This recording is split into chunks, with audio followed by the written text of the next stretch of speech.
What if I told you that McLaren could be at the center of a conspiracy involving Mercedes, strategic collusion, and a championship-altering chess move?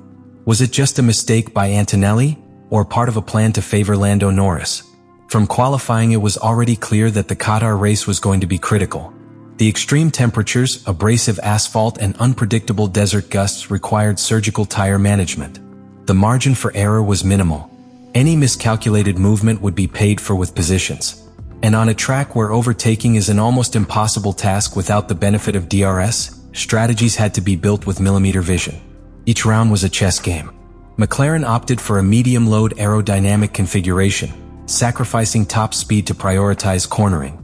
Mercedes, for its part, put together a W15 with a more defensive balance, designed to resist rather than attack. This generated an unusual technical context. Antonelli, with a lower race pace, had to endure the constant siege of a theoretically faster car, in the hands of a driver hungry for a championship. Even so, for more than 50 laps, the young Italian executed an impeccable defense, built on the basis of perfect lines, late braking without blocking, and precise use of ERS energy to cover the straights. As the laps progressed, frustration grew on the McLaren wall. The engineers knew their car had pace, but they couldn't free it. Norris could not enter the DRS zone, systematically falling 1.2 seconds behind. That seemingly small difference was an invisible wall that prevented him from activating the system that could change everything.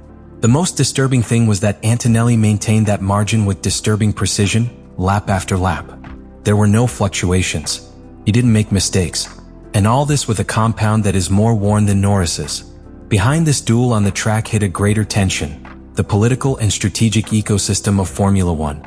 Mercedes and McLaren have a complex history, woven between technological alliances, shared pasts, and a latent rivalry to dominate the present.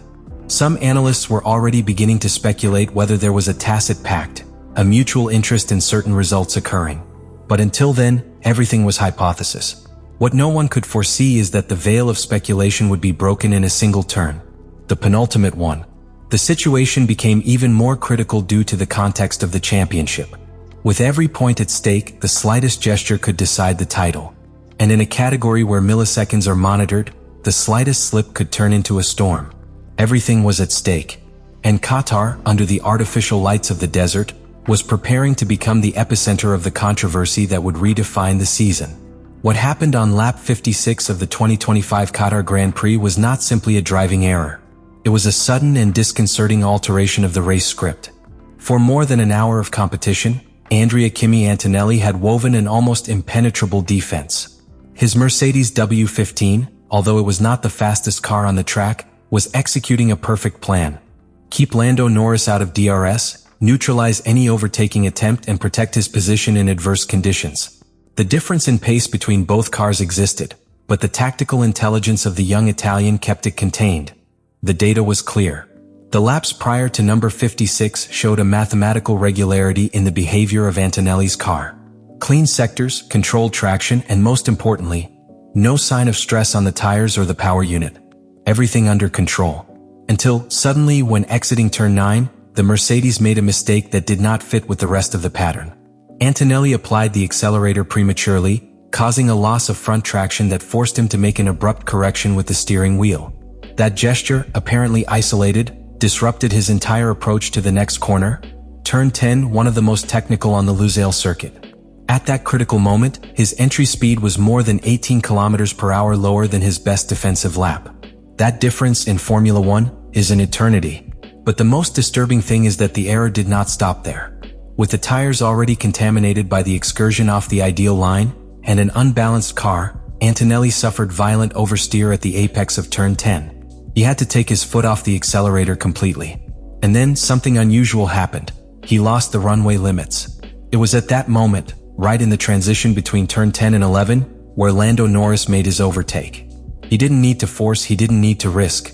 It was as if the door had opened by itself. With a clean and unopposed track, the McLaren driver placed fourth, just when he most needed those points for the championship. Television cameras captured the action in real time, but what went viral minutes later was the immediate reaction of the Red Bull entourage. Gianpiero Lambiase, Max Verstappen's track engineer, said it clearly on the radio. It seems that Antonelli simply stepped aside and let Lando pass. That phrase crossed the border of controversy. It became the trigger for a crisis. What seemed like a sequence of normal errors in a novice began to be analyzed with a clinical magnifying glass. Because the way Antonelli's defense disintegrated was not consistent with his previous performance. The lack of response, the loss of line, and the way in which he did not recover position in the following corners despite having the same compound and without apparent damage were signs that worried the rivals and the public. Furthermore, Antonelli's body language after the race didn't help. He avoided making in-depth statements, limiting himself to neutral phrases like, "It was an unfortunate mistake." From McLaren, there were no effusive celebrations for Norris's comeback either. Everything felt cold, too measured. Social networks exploded with theories, from radio communication errors to hints of unofficial orders. But what really shook the paddock was the FIA's immediate decision to open a formal investigation. And not just about the maneuver itself, but about the telemetry data, the radio conversations between Mercedes and Antonelli, and even McLaren's strategic reaction just before the incident. What seemed like a simple overtaking on the track had become a centerpiece of a possible sporting conspiracy. One that, if proven, could have implications that go beyond the technical. Because in Formula One, points can be bought with strategy, but never with favors. That is the line that the FIA must now clarify. And that seemingly harmless lap 56 became the epicenter of a storm that has not yet ended. In Formula One, FIA investigations are usually triggered by obvious incidents, contacts, dangerous maneuvers, or clear technical violations. But what happened after the 2025 Qatar Grand Prix was different. It was an immediate reaction to an ambiguous situation, full of suspicions where there was no collision, nor a yellow flag, nor a direct complaint from the injured pilot. And yet, international motorsports governing body was forced to act quickly. The media pressure was instantaneous and devastating. Gianpiero Lambiassi's on-air phrase, captured by global broadcasts, was not a simple technical observation. It was a covert accusation of collusion. "It looks like Antonelli just stepped aside and let Lando pass." These words, issued from one of the most influential garages in the paddock, Red Bull Racing, changed the tone of the conversation in seconds. There was no longer talk of a rookie mistake. There was talk of a possible agreed maneuver, of a strategic collaboration between Mercedes and McLaren, two teams that, although they do not share ownership or structure, do have a long history of technical and political ties. McLaren, for its part, responded cautiously. They did not issue any direct statement defending Norris, nor did they visibly celebrate the gain in position. The British team's posture was one of cautious distancing, as if they anticipated that any word would be used against them. The team leader, Andrea Stella, avoided the cameras for more than 24 hours. Within the FIA, pressure was growing. Other teams began to demand transparency. Ferrari and Aston Martin sent formal requests for the telemetry findings to be publicly revealed if no evidence of wrongdoing was found. The argument was simple. If everything was clean, let the data confirm it. And this is where the research reached a new dimension. Because beyond the raw data, the FIA also evaluated the political context. Was there any strategic reason for Mercedes to provide points to McLaren? Could this be an indirect move to complicate Red Bull's fight, helping a rival who could take the title from Verstappen? Finally, the most serious implication of all, the confidence of the fan. Formula One has experienced a period of renewal of its fan base, especially since the era of social networks and the explosion of audiovisual content. These new fans demand authenticity. They want to believe that what they see on the track is real.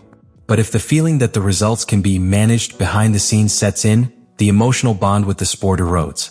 And without that link, Formula One risks becoming an empty technical spectacle without soul. What is decided in this investigation will set the tone for how we will compete from now on.